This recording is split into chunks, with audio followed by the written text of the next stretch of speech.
An emotional real-life inspired story of betrayal, silence, and strength. Part 1: The Man Who Trusted Too Much. Daniel believed love was built quietly. Not loudly. Not with dramatic gestures. But with consistency. Every morning, he woke before the sun, brewed coffee the way his wife liked it, 2 sugars, no milk, and placed the mug on her bedside table before leaving for work. Every night, no matter how tired he was, he asked her the same question. Did you eat? It was never about control. It was about care. Daniel was not a perfect husband. He forgot anniversaries. He worked too much. He didn't always say the right things at the right time. But he was loyal in a way that was old-fashioned, almost rare now. And he believed his wife, Emily, was the same. They had been married for 9 years. 9 years of shared routines. Shared jokes. Shared pain. Shared dreams that had slowly been postponed because life kept getting in the way. They didn't fight much. In fact, their marriage was quiet, maybe too quiet. Daniel never noticed when that quiet began to change. The first cracks. It started with her phone. Emily used to leave it everywhere, on the kitchen counter, beside the sink, under the couch. She never cared. Then one day, Daniel noticed something small. She started placing it face down. At first, he laughed it off. Everyone had habits. Everyone changed. But habits don't usually come with tension. When her phone buzzed now, Emily stiffened. When Daniel reached for it casually to check the time, she flinched, just a little. Daniel told himself he was imagining things. Because love makes you blind in polite ways. It convinces you to excuse what hurts you. Then came the late nights.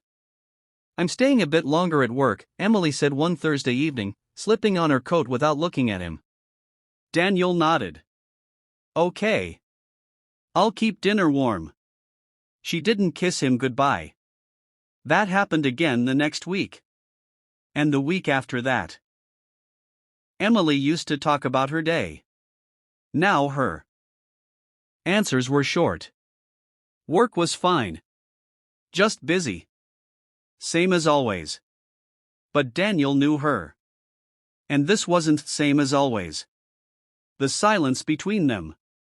There is a specific kind of loneliness that only exists when someone is physically close but emotionally gone. Daniel felt it sitting across from her at the dinner table. He watched her chew absent-mindedly, eyes glued to her phone, thumb moving too fast, too practiced. He wanted to ask. He didn't. Because asking meant risking the truth. And Daniel wasn't sure he was ready for that. One night, as they lay in bed, Emily's back faced him. Her phone glowed faintly under the blanket. Daniel turned toward her. Emily? She murmured. Is everything okay with us? There was a pause. A long one. Yes, she said finally. Why wouldn't it be? Her tone wasn't angry. It was distant. Daniel swallowed. No reason. She rolled over and turned off the phone. But sleep didn't come easily to Daniel that night. The day he almost asked. Saturday used to be their day. They would clean the apartment together, order takeout, argue playfully over what movie to watch, and fall asleep halfway through it. That Saturday, Emily said she had errands. She left early. Daniel stayed home, folding laundry, trying to ignore the heavy feeling in his chest. When he reached into the washing machine, something unfamiliar fell to the floor. A receipt. From a restaurant across town. A restaurant Daniel had once suggested they try together. 2 entrees. 2 desserts. 2 glasses of wine. The date was Tuesday. Emily had said she stayed late at work that night. Daniel stared at the paper until the numbers blurred. He folded it slowly and placed it back where he found it. Because even then, he wasn't ready. The man he used to be. Daniel remembered who he was before marriage. Confident. Calm. Certain of his place in the world. Now, he questioned everything. Was he boring? Too predictable? Too safe? Did love fade this quietly? He didn't talk to anyone about it. Not his friends. Not his family. Because admitting doubt felt like admitting failure. And Daniel had always been the man people relied on. Strong men, he had learned, cry alone. The message he wasn't meant to see. The truth arrived on a Tuesday evening. Emily had fallen asleep on the couch, exhausted. Her phone slipped from her hand and landed face up on the floor. Daniel was walking past when the screen lit up. A message preview. I miss you already.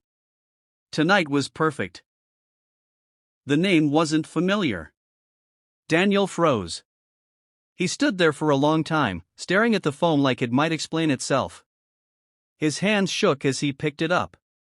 The screen unlocked easily. Because Emily never thought he'd look. The messages were there. Weeks of them. Inside jokes. Flirtation. Plans. I wish I met you first. He doesn't understand me like you do. I hate lying to him. Daniel felt something inside him collapse. Not explode. Collapse. Like a building giving in on itself. The quiet breakdown. He didn't scream. He didn't throw the phone. He sat down on the floor, his back against the couch, and pressed his hand against his mouth to stop himself from making a sound. Emily slept peacefully above him. The woman he loved. The woman who had just broken him. Tears fell silently. Heavy. Unstoppable.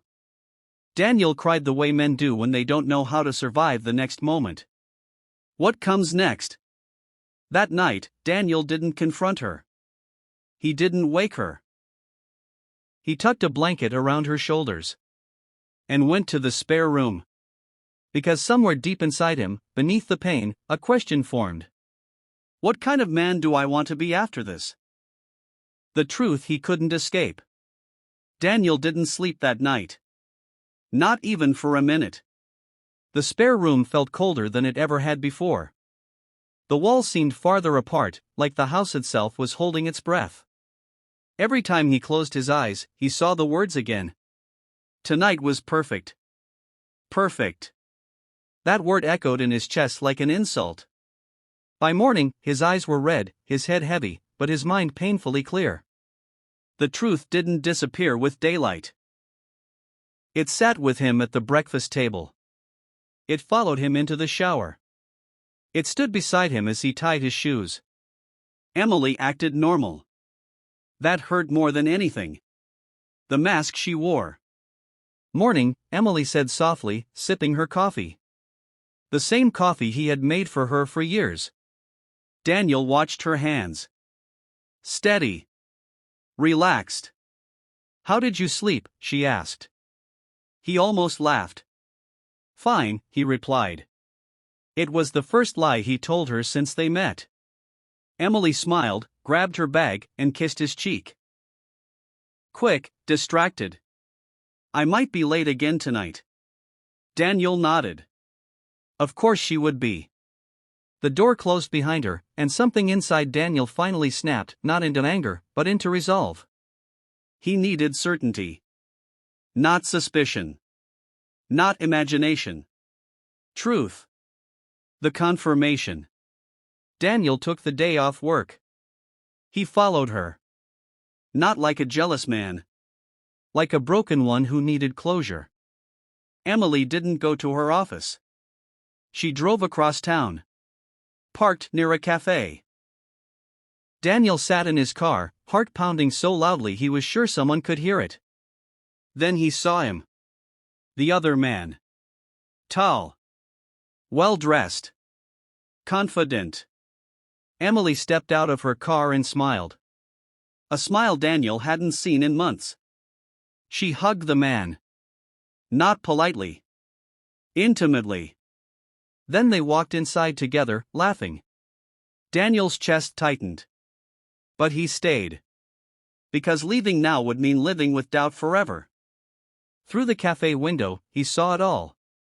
The way she leaned toward him. The way her hand rested on his arm.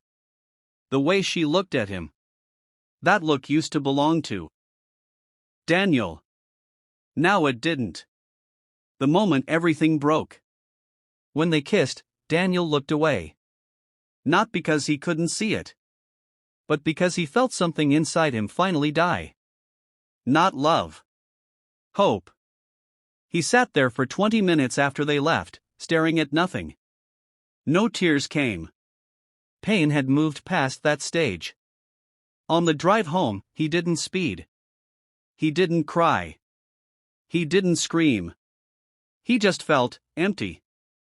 The confrontation without fire. Emily came home late that night.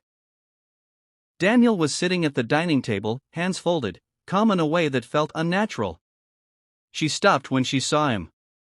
"You're still up?" she asked. "Yes." Something in his voice made her pause. "Emily," he said quietly, "sit down." Her face changed. "Daniel, what's wrong?" He took a deep breath. "I know." Silence filled the room. "I know about him." Her mouth opened. Closed. Then she looked away. "How long?" he asked. Tears welled in her eyes. "Daniel, How long?" he repeated. 3 months, she whispered. 3 months. 90 days of lies. 90 days of pretending. Daniel nodded slowly. "Do you love him?" She hesitated. That hesitation was louder than any answer. "Yes," she said finally. Something inside Daniel shattered completely. The unexpected response. Emily braced herself. For shouting. For accusations. For hatred. But Daniel didn't raise his voice. He stood up. "I hope," he said calmly, "that he makes you happier than I did." She looked up, shocked. "That's it?" she asked. "You're not angry?" "I am," he said honestly. "But anger won't fix what's already broken." Tears streamed down her face. "I didn't mean to hurt you." Daniel smiled sadly. "But you did." He walked to the bedroom, packed a bag, and stopped at the door. "I won't beg," he said. "And I won't hate you. But I won't stay." Emily collapsed into the chair. Daniel left without slamming the door. The strength of walking away. That night, Daniel slept in a cheap motel. The room smelled like old carpet and regret. But for the first time in months, his chest felt lighter. He had lost his marriage. But he hadn't lost himself. And that mattered more than he realized. The man who chose himself. Daniel thought the pain would end once he left. He was wrong. Pain doesn't disappear when you walk away from betrayal. It follows you quietly, patiently, until you face it. The motel room became his temporary world. White walls. A stiff bed. Silence that pressed against his chest at night. He stared at the ceiling for hours, replaying moments he once thought were love. Every laugh. Every promise. Every lie he didn't know was a lie. Yet beneath the grief, something else slowly took shape. Clarity. Learning to breathe again. Days turned into weeks. Daniel moved into a small apartment across town. It wasn't much, but it was his. He cooked for one. He slept without anxiety. He stopped checking his phone. Some nights were unbearable. Other nights were peaceful in a way he hadn't felt in years. He started going to the gym again, not to impress anyone, but to exhaust the sadness out of his body. He reconnected with friends he had quietly drifted away from during marriage. And slowly, almost without noticing, Daniel began to smile again. Not because he was happy, but because he was healing. When the fantasy collapsed. 3 months later, Emily called. Daniel stared at the screen as her name flashed. He didn't answer. She called again the next day. Then again. Finally, a message appeared. Please. I need to talk to you.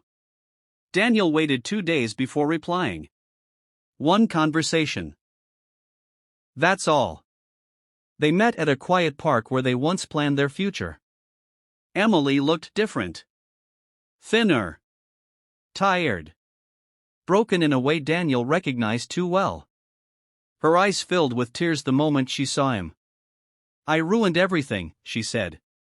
Daniel sat calmly. What happened? He asked, not unkindly. She swallowed. He laughed.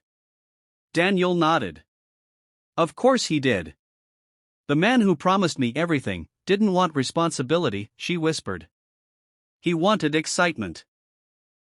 And when reality came, he disappeared. She looked at Daniel desperately. I made the biggest mistake of my life. The apology that came too late. I was selfish, Emily cried. I was weak. I didn't realize what I had until it was gone.